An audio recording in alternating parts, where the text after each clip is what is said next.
Okay, this next chapter we're going to look at some topics that you probably might remember from Algebra 1, and we're going to first discuss the rules of exponents. So my thought today is to kind of give you the rules and then give you an example and then go from there. So again, if you know any of these automatically, hit pause and fill in your notes and then play and see if you're correct.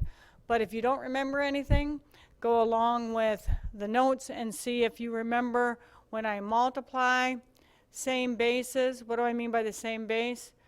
X and X are the same, then we're going to add our exponents.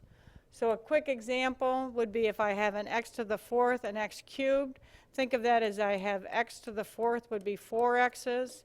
X cubed would be 3 more x's. So where does it come from? That all I have to do is I add the exponents. That is the rule. When we're looking at dividing, we must have the same bases. So if we have the same bases and we have different powers, here we're just going to subtract the powers. So if we have an x to the fifth, if you know your rules, it's just an x squared. But think of this again as where does this rule come from? X to the fifth is 5x's. X cubed is 3x's. And where does it come from? X over x is 1. And then we'd be left with a x squared. So my thought here, again, is just to kind of give you the rules in a quick example. If you know your rules, great. You should remember these from either Algebra 1 or geometry. A power to a power, we're going to multiply the powers.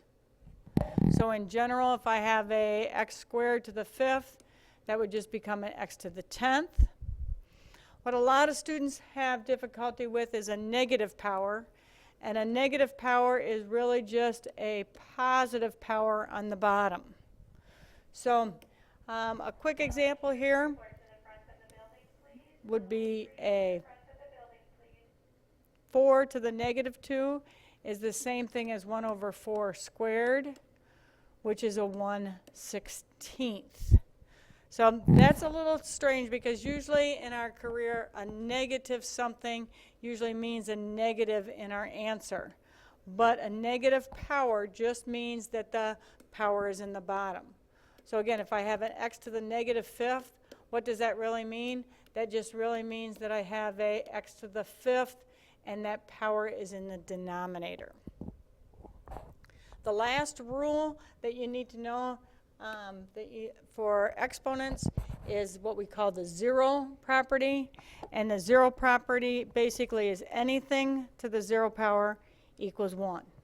So x to the 0, 5 to the 0 is 1.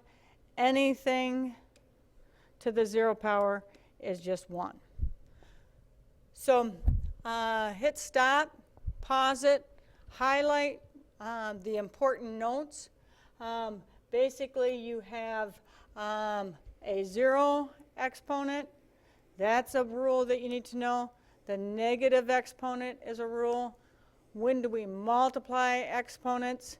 Make sure that you know your rules before you get to some problems. So again, if you think you know how to do these problems, you might try the problem, hit pause, and then hit play again and see if you're correct. I'm going to work through them if you don't know how to simplify, but you might just want to try them on your own. So the first example, you can see I've given 4 examples where the first one is pretty simple. The only way that we can simplify if we have the same base. So we have the same base with y, and we're dividing, so we're going to subtract those exponents. So simplified, this would just be an x squared y. Number 2, I'm going to write out each step here. But we have a 2 and a 5. Take care of your numbers first and see if that can be reduced. 2/5 can't, so leave that alone. X to the 12 over x to the 10th These are the same bases, so we'll be able to do something with that. And then there's no y to simplify. So again, think of these as three kind of separate problems. Final answer, we can't do anything with 2/5, so 2/5 will be part of our answer.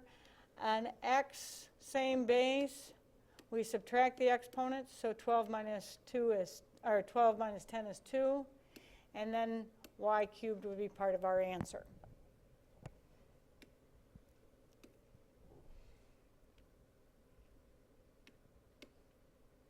Looking at a few of the real complicated ones, we've got a couple different rules here. Again, I'm going to work through thinking of numbers, powers, and powers. So first off, this is a power to a power, so we have to take 4 and take that to the power. We have to take everything to the power. So we'll deal with that in a second. If we take a power to a power, t squared to the third, power to power, we multiply the powers. S 3 times 3 is equal to a 9. On the denominator, all these are each rows to that power too. So we'll have a t to the 30th and an s. I'm multiplying a power to power. I'll have a 15. So if you take out your calculator and look at your numbers, we take care of numbers first. These are not the same base, so we can't do anything as far as simplifying goes. So we're actually going to punch 4 cubed in our calculator. We'll get a 64. Punch out 5 to the third power. We'll get a 125. So numbers, if they were the same base, we could subtract exponents. These are not. Same base here, t and t, so we'll subtract exponents. So 6 minus 30 is equal to negative 24. S will subtract the exponents, and s will be 9 minus 15 is equal to negative 6. Okay. So this is one answer you might see. Now another answer you might see if I use the negative property, the negative power property. If we have a negative property power, if we have a negative power, that just means that we have a positive power in the denominator. So you might see this written like t to the 24th in the bottom, and for the same reason, you might see this x or s to the 6th in the denominator as well.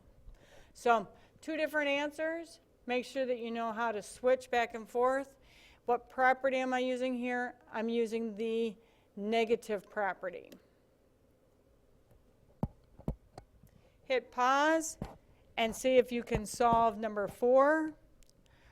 And then I'll work through it and see how well you did. So again, we have some numbers in this problem number 4. We also have a power to a power. So first off, let's deal with the numbers. So I have 3 to the negative 3. We have p. 12 to a negative 3 would actually be multiply your powers, you get a negative 36. R, a power to a power would leave us with r 2 times a negative 3 would be a negative 6. Okay. All over, let's take care of powers to the power on the bottom. So we'll take a negative 2 to the negative 3. P to the 10 times negative 3 is going to be a negative 30. R, you don't see it, but there's a 1 right there. So 1 times a negative 3 is going to be a r to the negative 3. So first step first is just to do parentheses first. Now let's work with our exponents.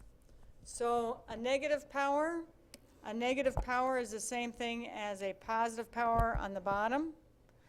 A negative power in the denominator really means that we have a positive power in the numerator. So negative powers mean that they switch places. Let's do subtraction because we're dividing. So be careful here. A negative 36 minus a minus 30. We're going to end up with a p to the negative 6.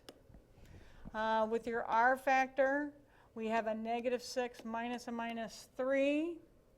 So again, be careful with your negatives. We'll end up with an r raised to the -3rd. This is an answer, but typically this will not be the most simplified answer. Again, we want to get final answers, so we'll take 2 cubed. 2 cubed is equal to 8. Again, how did I know that? I punched on my calculator. 3 to the 3rd power is equal to 27. You'll be asked to write your answer with positive powers. So a p to the -6 really means a p to the 6th in the denominator. And an r to the -3rd really means an r cubed. And again, that's in the denominator because you have a negative power. So highlight your notes, ask questions, try some problems on your own, and continue to verify your answers.